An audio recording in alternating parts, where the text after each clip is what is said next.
శ్రీమతి లత గారి ఆధ్వర్యంలో జూన్ 15-16 తారీఖుల్లో గానగాపురం యాత్ర మధుకరి సేవ సంప్రదించండి. నమస్తే, వెల్కమ్ టు సుమన్ టీవీ. నేను పద్మిని. ప్రస్తుతంతో పాటు ప్రముఖ ఆధ్యాత్మికవేత్త, జ్యోతిష పండితులు, అమ్మవారి సేవకులు, దత్త గణపతి ఉపాసకులు మురళీధర శర్మ గారు మనతో పాటు ఉన్నారు. మాట్లాడదాం. నమస్కారం అండి. మహాదేవ. నెగటివ్ ఎనర్జీ, బా పేరెంత నెగటివ్ గా ఉంది. I love negative energy. Yes, నిజం. Right, but we don't love negative energy. మాకు చాలా భయంగా ఉంది నెగటివ్ ఎనర్జీ. అవసరం లేదు. ఎందుకు అవసరం లేదా? సరే, మీరే చెప్పాలి మరి ఎట్లా దీని నుంచి బయటపడాలి. ఎందుకంటే అందరూ ఇట్లా క్యాజువల్గా తీసుకునే పరిస్థితి ఉండదు. కొంచెం వీక్ మైండెడ్గా ఉన్నవాళ్ళు, లేకపోతే సెన్సిటివ్గా ఉన్నవాళ్ళు ఒకవేళ దాన్ని ఫీల్ అవ్వటం మొదలు పెడతాం. అందరికీ కూడా నెగటివ్ ఎనర్జీస్ కనపడటం, లేకపోతే వాటి ఉనికిని చెప్పేటటువంటి ప్రయత్నం అందరికీ చేయవు. కొంతమంది మాత్రం ఎక్స్పీరియన్స్ చేస్తారు. సో దీన్ని కొట్టిపాడేయాల్సిన అవసరం లేదు. ఎవరికి పిచ్చెక్కి మాకు అలా కనిపిస్తున్నట్టు, లేకపోతే మాకు ఇలా అనిపిస్తుంది అని అనరు కదా. అదేమి ఇల్యూజన్ కూడా కాదు, ఎంతో కొంత నిజం ఉంది. పాజిటివ్ ఉన్నప్పుడు నెగటివ్ ఖచ్చితంగా ఉంటుంది అనేది మనకు తెలిసినటువంటి విషయమే. మరి ఈ నెగటివ్ ఎనర్జీస్ నుంచి బయటపడాలి అని అంటే మీరేమో చాలా క్యాజువల్గా తీసుకుంటున్నారు. మేము కూడా అలా క్యాజువల్గా తీసుకోవాలి. ఏం చేయాలి? మనిషి బిజీగా ఉండాలి, అంతే. ఓకే, ఖాళీగా ఉండద్దు. ఖాళీగా ఉంటే పిచ్చి పిచ్చి ఆలోచనలు వస్తాయి. అక్కలతోటి, తమ్ముళ్ళతోటి, అన్నయ్యలతోటి మాట్లాడడము, ఈ వీడు మన ఇంటి మీదకి వేసిండ్రా అని చెప్పి వాళ్ళు చెప్పడము, అవును నీకు ఏమైనా కళ వచ్చిందా, నాకు మొన్న రాత్రి కళలో ఎప్పుడూ రాలేదు, రాత్రి కళలో చనిపోయిన మా నాన్నగారు వచ్చారు, ఎప్పుడూ రాలేదు, వాడు ఎవడో ఇంటి పక్కోడు వాడు ఉరేసుకొని చచ్చిపోయింది, వాడెందుకు వచ్చిండో కళలో. ఇగో ఇలాంటి విషయాలు, ఈ ముచ్చట్లు వద్దంటారా? ఇవే వీటితోనే నెగిటివ్ ఇంపాక్ట్ అవుతుంది. దేనికమ్మా? ఉదయం లేచినప్పటి నుండి ఫ్రెష్గా భూదేవికి దండం పెట్టుకొని, ఎందుకు భూదేవికి దండం, నమస్కారం దేనికి? కృతజ్ఞతాభావం దేనికి? మనం ఇవాళ జీవిస్తున్నాము అని అంటే ఈ భూమి కారకమే. సో మనం భుజిస్తున్నాము అన్నా భూమి కారకమే, మనం ఇక్కడ నివసిస్తున్నామన్నా భూమి కారకమే. కనుక భూమి ఎంతో ఓర్పు కలిగినటువంటిది. ఆ భూదేవికి నమస్కరించుకొని మీరు నిద్ర లేచి మీ కాలకృత్యాలు ఏవైతే ఉన్నాయో తప్పకుండా నెరవేర్చుకొని మీ పని మీద మీరు వెళ్ళిపోండి. అంతా పాజిటివ్ ఎనర్జీ ఉంటుంది ఖచ్చితంగా కూడా. Okay, done. మాకు నరఘోష ఉన్నది, మాకు నరదృష్టికి సంబంధించింది ఉన్నది. మీరు ఎట్లా దీన్ని కన్సీవ్ చేస్తున్నారు, మీరు ఎట్లా దీన్ని మీరు నమ్ముతున్నారు అనేది మీరు మీ అంతరాత్మను ఫస్ట్ క్వశ్చన్ చేసుకోండి. అద్దం ముందు నిలబడి, ఏం జరిగింది? తినబుద్ధి కావటం లేదా? పడుకుంటే నిద్ర పట్టడం లేదా? మీ కళ్ళ కింద మొత్తం ఇట్లా మచ్చలు అయిపోయాయా? కళ్ళు మొత్తం ఎర్రగా అయిపోయాయా? ఏమి తిన్నా కూడా పడట్లేదా? వామిటింగ్ వస్తున్నాయా? ఏదో వాసన వస్తుందా? మీరు మీ ఇంట్లో తెలియకుండా ఏదైనా ఒక వాసన వస్తుందా? ఓకే, అంటే మీరు రీజన్ లేదు దానికి. అదే చెప్తున్నా, ఇవే చెప్తున్నా. అసలు అందరికీ బాగుంది, మీకు ఒక్కరికే ఏదో బ్యాడ్ స్మెల్ వస్తుంది. ఇప్పుడు నరఘోష, దృష్టి దోషము, ఎవరో మాకు చెడు ప్రయోగాలు చేశారు అనుకుంటే ఇలాంటి సిమ్టమ్స్. ఇంకొకటి ఏమిటి? Stomach related. ఇది చెప్పకూడదు కానీ చెప్తున్నా. స్టమక్ రిలేటెడ్ మంటగా ఉండడం, మోషన్ వెళ్తే పూర్తిగా నీళ్ళు రావడం, ఇలాంటి సిచ్యువేషన్స్. అది కూడా ఒక రకమైనటువంటి కంపు వస్తుంది మీకు చేతబడి జరిగితే. ఆ చేతబడి జరిగినటువంటి వారి ముఖం పెట్టి నేను చూస్తే నాకు వామిటింగ్ అయిన సందర్భాలు కూడా ఉన్నాయి. నాకు ఆ ఎఫెక్ట్ నాకు తగిలి నాకు నంజు పడిపోయింది, నాకు వామిటింగ్ వచ్చి. సో అంత ఈజీ కాదు ఈ కలియుగంలో, ఈ ప్రజెంట్ ఉండే సిచ్యువేషన్లో మనుషులు ఎవరు కూడా వారి వారి కోరికలను సంపుకొని సాధన చేసేటువంటి వారు చాలా తక్కువ మంది ఉన్నారు. ఇది మీరు ఫస్ట్ నమ్మండి. ఎవరో ఏదో చేశారు అంటే నమ్మకండి, లైట్. ఒకవేళ అట్లా ఉంది అంటే నేను మీకు చెప్తా, అద్భుతమైనటువంటి రెమెడీ నేను మీకు చెప్తా. వీడియో చివరి దాకా చూడండి. అయితే ఇక నరఘోష, నరదృష్టి అంటే కొన్ని మనం దీనికి సంబంధించిన చాలా వీడియోలు చేసి ఉన్నామమ్మా. గత ఛానల్లో కానీ ఈ ఛానల్లో కానీ చాలా వీడియోలు చేసాం. ఫోన్ స్టేటస్ పెట్టద్దని. అది ఇప్పుడు రామ్ చరణ్కు కూతురు జన్మించింది. ఇప్పటి వరకు కూడా తన ఫేస్ తెలియదు. ఏఐలా ఇంకా ఏదో ఇంత ముఖం కనబడితే ఏఐలో పెద్దగా చేసి చూపించారు, క్లింకార. సో నేను అనేది ఏమిటంటే వాస్తవమే ఉంటుంది, దృష్టి దోషం ఉంటుంది, ఉండదని కాదు.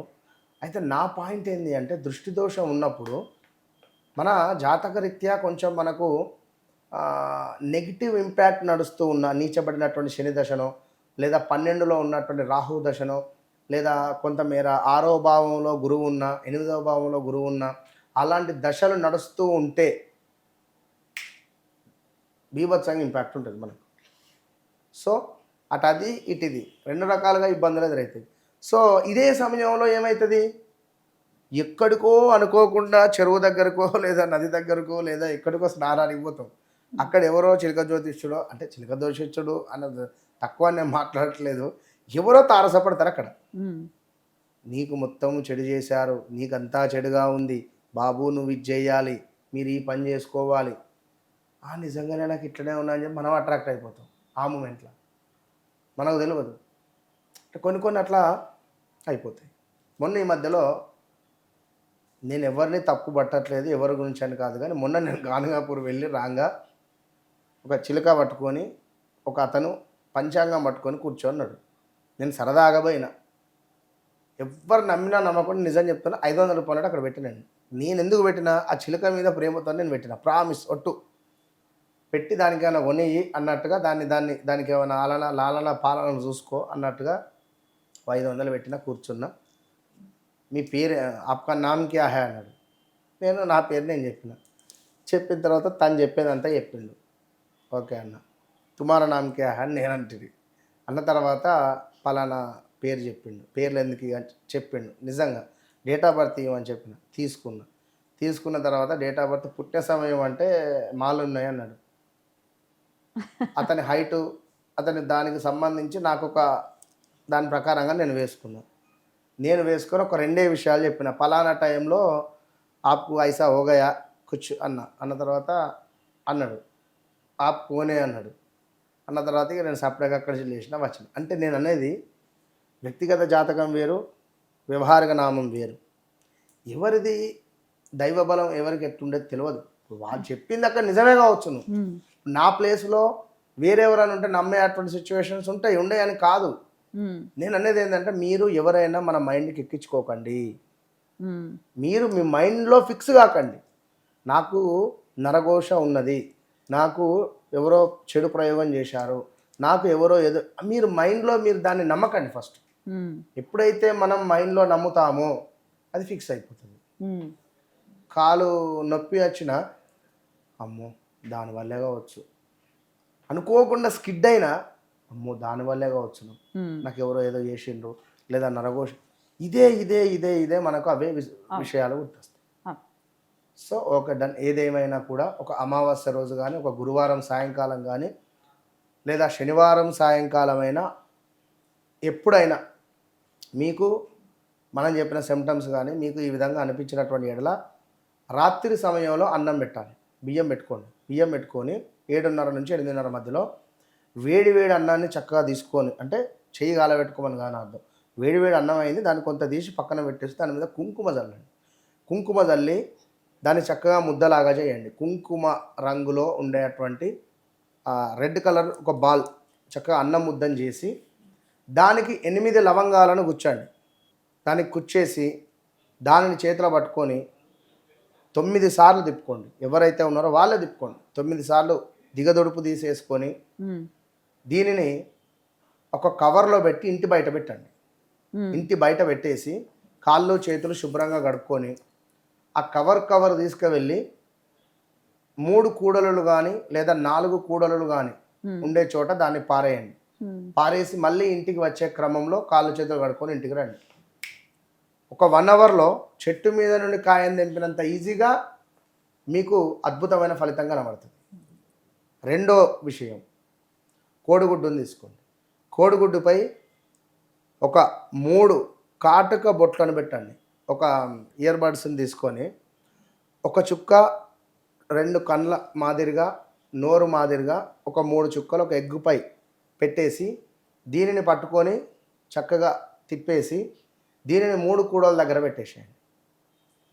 గురువారం కానీ, శనివారం కానీ, అమావాస్య రోజు కానీ. ఇక మరొక అద్భుతమైనటువంటిది ఏమిటి అనుకుంటే, ఇవి 2 మీకు అందుబాటులో ఉంటే ఇవి చేసుకోండి. లేదు అని అనుకునే క్రమంలో మిరియాలను తీసుకోండి.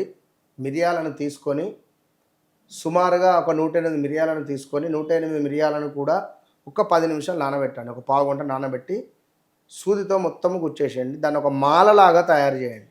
మిరియాల మాలను తయారు చేసి లక్ష్మీ నరసింహస్వామి మెడలో వేసి అర్చన చేయించండి, లేదా దుర్గా అమ్మవారి మెడలో వేసి అర్చన చేయించండి. ఈ వీళ్ళిద్దరే ఉమ్, అర్చన ఎవరైతే చేయించుకొని ఒక రోజు మొత్తం అమ్మవారి మీద లేదా స్వామివారి మీద పెట్టుకున్న తర్వాత ఉమ్, దానిని తీసి మీరు మెడలో వేసుకోండి ఆ మాలను. ఉమ్, మీకు చాలా అంటే చాలా పాజిటివ్ ఎనర్జీ వచ్చేస్తుంది right, దీనివల్ల. right. చాలా అద్భుతంగా ఉంటుంది. ఉంటుందండి. చాలా చక్కగా తెలియజేశారు. ఖచ్చితంగా ఎటువంటి ఇబ్బందుల నుంచి బయటపడాలి, ఒకవేళ ఇల్యూజన్లో ఉన్నారు ఒక్కసారి చేసైనా బయటపడేస్తే ఆ ఫీలింగ్ నుంచి బయటపడిపోతే డెఫినెట్గా అంతా పాజిటివ్గానే ఉంటుంది. కొందరు చీకట్లో ఉంటారు, వెలుతురుకు రారు. ఈ విధంగా జరిగిన వాళ్ళు వెలుతురుకు రావాలి అంటే ఇష్టపడరు. ఎంతసేపు వాళ్ళేందో, వాళ్ళ టీవీ ఏందో, వాళ్ళ ఫోన్ ఏందో, ఆ రూమ్ ఏందో అంతే. స్నానం కూడా చేయరని విన్నాను. ఎక్కువ కొందరు చేస్తారు, కొందరు చేయరు. చిన్న చిన్న పిల్లలు ఏమైనా అరిచినా, గోల చేసినా, ఏమైనా సౌండ్స్ అయినా కూడా తట్టుకోలేరు. నిశ్శబ్దంగా నిశ్శబ్దంగా ఉండాలి వీరికి అట్లా. రైట్. అమ్మో, భయానకంగా ఉంది చెప్తుంటేనే భయం. అసలు ఎవరు ఎక్స్పీరియన్స్ చేయకూడదు దీని భారీన ఎవరు పడకూడదని కోరుకోవటం మినహాయిస్తే, ఒకవేళ అట్లాంటి ఇబ్బందుల్లో ఉంటే ఇప్పుడు చెప్పిన అలా కూర్చున్న వారింటికి నేను వెళ్ళి ఆమెతోటి మాట్లాడాము, ముందు కూర్చొని జపం చేసినటువంటి సందర్భాలు చాలా ఉన్నాయి. హైదరాబాద్ లోకల్లో ఉన్నవి, అవుట్స్కట్లో ఉన్నవి. విన్నారా? డేంజరే. డేంజరా ఇంకా దత్తాత్రేయ స్వామి ఉపాసన కనుక అది దాని ఫలితం వేరే ఉంటుంది అంతే. అద్భుతం అండి, చాలా చక్కగా తెలియజేశారు. కృతజ్ఞతలు. నమస్కారం అండి. మహాదేవ.